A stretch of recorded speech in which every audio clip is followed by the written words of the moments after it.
हर हर महादेव। जुलाई 1 रे गोटे video post करी जो थी कि गोटे पार्सल अनबॉक्सिंग करी एंड कहली आप गोटे लॉन्ग वीडियो आसो।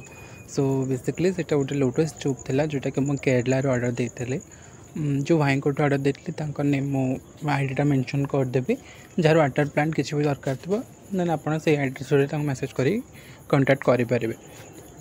तो वीडियो देखिए कि पार्सल बहुत भल आसाला बट मु पार्सल अनबॉक्सिंग कला बेले ट्यूबटा दीटा भाग हो गला मैंने मझीरू तार गोटे लंबा ट्यूबटा था तो मझीरू से छिंडी जाता।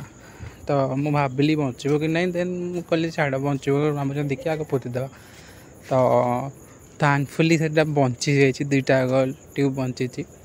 तो मु वीडियो रे लिखी देती कौ दिन केमता माने किस दिन पत्र कौन दिन भल है।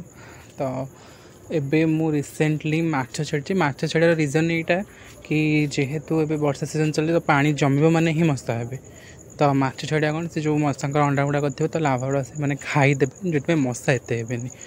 मोर आउ गोटे पॉन्ड अच्छी जोटा कि मोर फास्ट पॉन्ड था तो सीटा छोटा तो पानी भर्ती हो पूरा फुल ही अच्छी तो आउ पानी बोले से बाहर तो माछ आई मीन माछ रखी हेनी एंड मशा भी से हेनी बेसिकली हो भी ना कारण मझे मझे छाड़ी तो हुए बट ये तो बड़ था तो ये छाड़ी। तो लेट्स सी के फुल हो कौन हो वीडियो भी।